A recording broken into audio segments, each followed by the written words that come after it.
Atlantic মহাসাগর পৃথিবীর সবচেয়ে ব্যস্ত সমুদ্রপথগুলোর একটি। প্রতিদিন হাজার হাজার জাহাজ আর বিমান এই পথ পেরিয়ে যায়। তবু এই বিশাল নীল শূন্যতার মধ্যে একটি নির্দিষ্ট অঞ্চল আছে যেখানে মানুষ হারিয়ে যায় চিহ্ন ছাড়াই। 1872 সাল একটি জাহাজ ভেসে আসে সমুদ্রের উপর, নাম মেরি ক্যালেস্টি।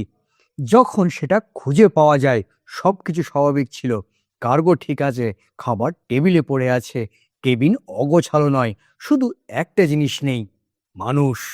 পুরো জাহাজে একজনও ছিল না।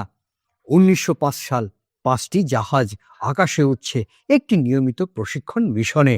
হঠাৎ রেডিওতে একটা কণ্ঠ শোনা যায়, we are lost, everything look strange. তারপর কোনো ব্যাখ্যা ছাড়া তারা অদৃশ্য হয়ে যায়। এই ঘটনাগুলো আলাদা নয়, এগুলো একই জায়গায় ঘটে, একটা অঞ্চলে, যাকে আমরা বলি ডেভিলস ট্রায়াঙ্গেল, আর যাকে আমরা চিনি বারমুডা ট্রায়াঙ্গেল নামে। কিন্তু এটা কি সত্যি কোনো অভিশপ্ত জায়গা, নাকি মানুষ নিজেই এই রহস্যকে আরও ঘনীভূত করেছে? এই অঞ্চলটা মানচিত্রে খুবই সাধারণ দেখায়, ফ্লোরিডা, বারমুডা, পেট্রোরিও। 3টি পয়েন্টকে যদি আপনি একটি লাইন দিয়ে যুক্ত করেন তাহলে একটি ত্রিভুজ তৈরি হয়। কিন্তু সমস্যাটা মানচিত্রে না, সমস্যাটা এই ত্রিভুজের ভিতরে। 1500 দশক, একজন অভিযাত্রী যিনি নতুন পৃথিবী খুঁজে পেয়েছেন, ক্রিস্টোফার কলম্বাস, তিনি তার জাহাজ নিয়ে এই সমুদ্রপথ দিয়ে যাচ্ছিলেন। হঠাৎ তিনি লক্ষ্য করেন তার কম্পাস কাজ করছে না, উত্তর দিক হঠাৎ বদলে যাচ্ছে, আর রাতে আকাশ থেকে নেমে আসছে অদ্ভুত সব আলো সমুদ্রের দিকে। একজন অভিজ্ঞ নাবিক, যিনি কিনা তার জীবনে অসংখ্য ঝড় জেঁকেছেন, তিনি তার ডায়েরিতে লিখেছেন, আমরা পথ হারিয়ে ফেলেছি। এটাই ছিল প্রথমবার যখন কেউ একজন বুঝতে পেরেছে এই জায়গাটা মোটেই স্বাভাবিক নয়। শতাব্দী পেরিয়ে যায়, মানুষ বদলায়, প্রযুক্তি বদলায়, কিন্তু একটা জিনিস বদলায় না, এই জায়গায় ঢুকলে দিক ভুলে যাওয়া। যন্ত্রপাতি অদ্ভুত আচরণ করে, আর সবচেয়ে ভয়ের বিষয়, মানুষ নিশ্চিত থাকে যে সে সঠিক পথে যাচ্ছে যখন সে আসলে পথ হারিয়ে ফেলেছে। কিন্তু দিক হারানো শুধু শুরু ছিল, এরপর যা ঘটেছে তার ব্যাখ্যা আরও কঠিন। সমুদ্র কখনো হঠাৎ করে চিৎকার করে না, সে চুপচাপ জিনিসগুলো গিলে ফেলে। 1800 দশকের শেষের দিক, একটি জাহাজ ধীরে ধীরে এগিয়ে যাচ্ছে আটলান্টিকের মাঝখানে। হঠাৎ দূরে কিছু একটা জিনিস দেখা যায়, একটা ছোট জাহাজ যেটা অদ্ভুতভাবে ভেসে আছে। না কোনো দিক পরিবর্তন, না কোনো সাড়া। প্রথমে তারা ভেবেছিল হয়তো জাহাজটা সমস্যায় পড়েছে, কিন্তু যতই কাছে যায় ততই অস্বাভাবিক লাগে। কোনো শব্দ নেই, কোনো সাহায্যের জন্য ডাকছে না কেউ। শেষে সিদ্ধান্ত নেওয়া হয় কিছু মানুষ সেই জাহাজে উঠবে। তারা ধীরে ধীরে ডেকে পা রাখে। তারপর সবাই থেমে যায়, কারণ জাহাজ সম্পূর্ণ দাঁড়িয়েছিল, দড়ি বাঁধা, পাল ঠিক, কেবিনে জিনিসপত্র ছড়িয়ে নেই, কিন্তু কোনো মানুষও নেই।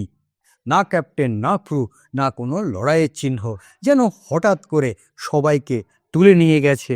তারা সিদ্ধান্ত নিয়েছে জাহাজটাকে সাথে নিয়ে যাবে, কিন্তু সমুদ্রে সব সময় তার রহস্য ধরে রাখতে চায়। হঠাৎ আকাশ কালো হয়ে যায়, একটা তীব্র ঝড় ওঠে, ঢেউ, বাতাস সবকিছু নিয়ন্ত্রণের বাইরে চলে যায়। ঝড় থামার পর জাহাজটা আবার দেখা যায় ঠিক আগের মতোই, কিন্তু এবার যারা সেখানে গিয়েছিল তারাও নেই, শুধু জাহাজটা ভেসে আছে, আরো নিঃশব্দ, আরো ভয়ঙ্কর। এটা কি শুধু একটা দুর্ঘটনা ছিল, নাকি এই সমুদ্র এমন কিছু লুকিয়ে রেখেছে যা মানুষ বুঝতে পারছে না? 1945 দ্বিতীয় বিশ্বযুদ্ধ শেষ হয়েছে, কিন্তু আকাশ এখনো যুদ্ধের মতোই কঠিন। ফ্লোরিডার একটি নেভেল বেস থেকে 5টি যুদ্ধবিমান উড়ে যায়, একটি সাধারণ প্রশিক্ষণ মিশন। সবকিছু স্বাভাবিক ছিল, নীল আকাশ, শান্ত সমুদ্র, পাইলটরা রুট ফলো করছে। একটি দ্বীপে যাবে, টার্গেট প্র্যাকটিস করবে, তারপর বেসে ফিরে আসবে। এটা এমন একটা মিশন ছিল যা তারা আগে বহুবার করেছে, কিন্তু ফিরে আসার সময় কিছু একটা বদলে যায়। রেডিওতে প্রথম কণ্ঠ শোনা যায়, control, this is flight leader. একটু থেমে, we are not sure our position. Ground control ভেবেছিল এটা হয়তো ছোটখাটো কনফিউশন, কিন্তু কয়েক সেকেন্ড পর আরও একটা বার্তা আসে, everything looks wrong, even the ocean doesn't look normal. এই মুহূর্তে সব কিছু বদলে যায়, কম্পাস কাজ করা বন্ধ করে দেয়, দিক বোঝা যায় না। আকাশ এবং সমুদ্র একই রকম লাগতে শুরু করে। পাইলটরা চেষ্টা করে পূর্ব দিকে যেতে, তারপর ভাবে না, হয়তো পশ্চিম দিকে যেতে হবে। এরপর আবারও দিক পরিবর্তন, একটা ভুল সিদ্ধান্ত, আর তারপর আরও গভীরে ঢুকে যায়। সময় চলে যাচ্ছে, জ্বালানি কমছে, সূর্য ডুবে যাচ্ছে। শেষ বার্তাটা আসে, আমরা পথ হারিয়ে ফেলেছি, আমাদের নিয়ন্ত্রণ নেই। তারপর শুধু স্ট্যাটিক। 5টা বিমান একসাথে নিয়ন্ত্রণ হারিয়ে ফেলে। কিন্তু গল্পটা এখানেই শেষ নয়। তাদের খুঁজতে একটি রেস্কিউ প্লেন পাঠানো হয় 13 জন মানুষ নিয়ে। কিছুক্ষণ পর সেটার সাথেও যোগাযোগ বিচ্ছিন্ন হয়ে যায়, আর সেটাও কখনো ফিরে আসেনি। একটা নয়, দুটো নয়, পুরো আকাশ যেন তাদের গিলে ফেলে নিয়েছে। যখন একই জায়গায় বারবার একই রকম ঘটনা ঘটে, তখন সেটা শুধু এক দুর্ঘটনা থাকে না, সেটা হয়ে ওঠে এক রহস্য। এতগুলো ঘটনা, এতগুলো নিখোঁজ হওয়া, স্বাভাবিকভাবেই একটা প্রশ্ন আসে, এখানে কি সত্যি কোনো অদৃশ্য শক্তি কাজ করে? বছরের পর বছর ধরে মানুষ নানা ব্যাখ্যা দিয়েছে। কেউ বলে এখানে এলিয়েনের ঘাঁটি আছে, আবার কেউ বলে সমুদ্রের নিচে কোনো প্রাচীন সভ্যতা কখনো কখনো সক্রিয় হয়ে ওঠে, আবার কেউ বিশ্বাস করে এটা পৃথিবীর এক গোপন দরজা। শুনতে রহস্যময়, কিন্তু বিজ্ঞান কি বলে? আসলে বিজ্ঞানীদের মতে এই ঘটনার পিছনে থাকতে পারে খুবই সাধারণ কিছু কারণ। হঠাৎ তৈরি হওয়া শক্তিশালী ঝড়, বিশাল ঢেউ যা কয়েক সেকেন্ডের মধ্যে একটি জাহাজকে ডুবিয়ে দিতে পারে। আর অন্যদিকে সবচেয়ে গুরুত্বপূর্ণ নেভিগেশনের ভুল, যেটা কিনা পৃথিবীতে দুটি নর্থ আছে, একটি ট্রু নর্থ এবং অন্যটি ম্যাগনেটিক নর্থ। কম্পাস সবসময় ম্যাগনেটিক নর্থ দেখায়, কিন্তু কিছু জায়গায় এই দুটি দিক একে অপরের সাথে মিলে যায়। এই লাইনকে আমরা বলি অ্যাঙ্গলিক লাইন। দীর্ঘ সময় ধরে এই লাইনটি বারমুডা ট্রায়াঙ্গেলের কাছাকাছি ছিল। মানে কম্পাস হঠাৎ করে স্বাভাবিক আচরণ করলেও মানুষ ভাবে সেটাও ভুল দেখাচ্ছে। আর এখানেই ঘটে যায় সবচেয়ে বড় ভুল। আরেকটি সম্ভাবনা সমুদ্রের নিচে মিথেন গ্যাস। যখন এই গ্যাস হঠাৎ করে বের হয়, সমুদ্রের জলের ঘনত্ব কমে যায়, ফলে একটি বিশাল জাহাজও কয়েক সেকেন্ডের মধ্যে ডুবে যেতে পারে। আকাশেও এই রকম বিপদ থাকে। বিজ্ঞানীরা এমন কিছু অদ্ভুত মেঘ দেখেছেন, যেগুলো কিনা হঠাৎ করেই 170 থেকে 180 মাইল গতিতে নিচে আঘাত করতে পারে। একটি বিমান এই ধরনের শক্তির সামনে টিকে থাকতেই পারে না।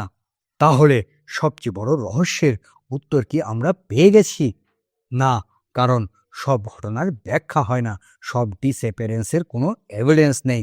আর সবচেয়ে বড় সত্য হলো, এই এলাকায় প্রতিদিন হাজার হাজার জাহাজ এবং বিমান যায়, এবং তারা নিরাপদেই ফিরে আসে।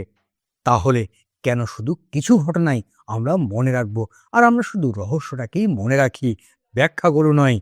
হয়তো বারমুডা ট্রায়াঙ্গেল শুধু সমুদ্রের একটা জায়গা না, হয়তো এটা মানুষের কৌতূহল এবং ভয়ের মাঝখানে থাকা একটি অদৃশ্য সীমারেখা। সমুদ্র সবসময় তার গল্প বলে না, কিছু গল্প সে নিজের কাছেই রেখে দেয়। বারমুডা ট্রায়াঙ্গেল একটা জায়গা যেখানে ইতিহাস, কল্পনা এবং বাস্তব একসঙ্গে মিশে গেছে। কিছু ঘটনা আমরা ব্যাখ্যা করতে পেরেছি, কিন্তু কিছু কখনোই পারিনি। হয়তো একদিন বিজ্ঞান সব প্রশ্নের উত্তর দিয়ে দেবে, অথবা হয়তো কিছু প্রশ্ন চিরকাল প্রশ্নই থেকে যাবে। কারণ পৃথিবীর সবচেয়ে বড় রহস্যগুলো সবসময় অন্ধকারে লুকিয়ে থাকে না, কখনো কখনো ওইগুলো আমাদের চোখের সামনে আসে, কিন্তু আমরা সেগুলোকে বোঝার মতো প্রস্তুত থাকি না। তাই প্রশ্ন এখন আপনার জন্য, আপনার কি মনে হয় বারমুডা ট্রায়াঙ্গেল সত্যি রহস্যময়, নাকি এটা শুধু মানুষের তৈরি একটা গল্প? হয়তো সত্যটা এই দুইয়ের মাঝখানে কোথাও। আর যদি আপনি এরকম রহস্যর গভীরে যেতে চান, তাহলে এই যাত্রা এখানেই শেষ নয়, কারণ এর পরের গল্পটা হয়তো আপনাকে আরও উদ্ভূত করবে।